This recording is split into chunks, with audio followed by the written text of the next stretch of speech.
Today I'd like to talk to you about the importance of trying to find ways of doing things that we love regardless of our tinnitus. What I mean is sometimes when we have very bad tinnitus, we can stop doing certain things because we are worried that it might make the tinnitus worse. The reason why this is bad, for obvious reasons, is because it limits our sort of life enjoyment. It narrows our life down to smaller and smaller things, and that's not a good thing. And it also gives the tinnitus more importance than it actually should have. So put it all together, and it's just not an ideal situation. It's important to try and find ways to rethink those things that we love and do them in ways that might not aggravate our tinnitus. And I want to give you a recent example. So the other day, my friend Roberto Palermo, a dear musician friend of mine, he sent me a message saying, I'm coming to play your hometown. Come along, see the show, get you on the guest list. Now, I really wanted to go. I hadn't seen my friend Roberto for a long time. He's a very dear friend, but I was worried. And the reason why I was worried is because he plays with a large orchestra. Now, the strings, especially the violins on the top end, they really aggravate my ears. I know because I record.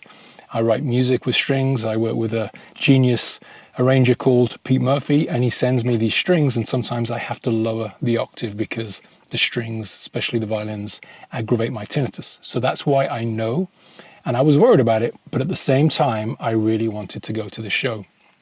It meant a lot to me to see Roberto, and it also meant a lot to me to see this large orchestra. So this is what I did. I went.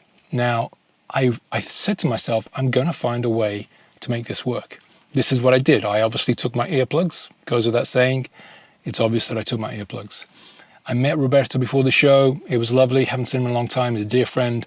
And then when he was setting up, I thought to myself, right, where can I stand that's not going to aggravate me? Where can I stand that's going to give me the most protection while still enjoying the show?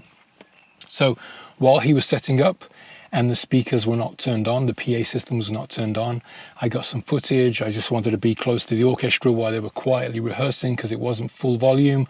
And I also wanted to get some videos, some photos, and just to sort of experience some of it right up close while it was still quiet. Then, when the show started happening, I found a place in the room where I was going to get the most protection, obviously with my earplugs in as well. I was at the back of the room. I was at the far corner, right at the back, where all the sort of flight cases were and all the equipment cases were. That's where I was.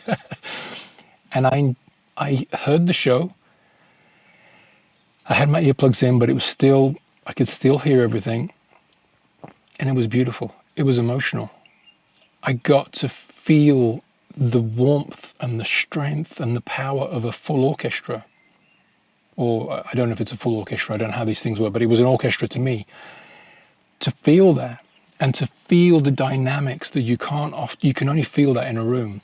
And it felt like I was feeding my soul with art, music. It was beautiful. I had ideas coming to me while it really, really replenished and fulfilled my soul to be there. And it was worth it. It was beautiful to feel that art, to be in the presence of that art was beautiful. And I felt emotional about the whole thing. It was worth it, and I got to do something that I really wanted to do regardless, and my tinnitus was fine. I was checking volumes on my volume sound meter, and it was all good. It was, well below, I can't remember now, I think it was like 65, 70, so that's how far away I was. But I still got to enjoy it, and it was worth it. It filled my soul. Another example that I want to quickly give you before I go is this. I'm a songwriter. You might not know this, but I'm a musician. I'm a songwriter. That's what I do for a living. When I used to write songs before, I used to write them on an acoustic guitar. I used to spend 6 hours a day blasting this acoustic guitar, singing songs, writing songs that way, as a lot of songwriters do. I can't do that because the frequencies on an acoustic guitar aggravate my ears. I know that for a fact. I know that from experience. So I had to rethink it. What was I going to do? Was I going to stop writing songs? Was I going to stop being a musician? No, that was not going to happen. So I had to rethink the situation. How can I do this without aggravating my ears? Well, I just basically rethought it, and I play an electric guitar that's unplugged.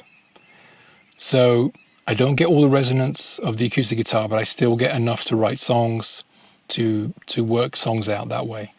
Now, what's happened is, inadvertently, is that because the electric guitar that's not plugged in, unplugged, has no resonance, I play a more percussive style. So the style of my music has actually changed. And I prefer it. I like it. I like this style of music. It's very percussive. So good things can come out of rethinking a problem and finding new solutions. That's what I'm trying to say.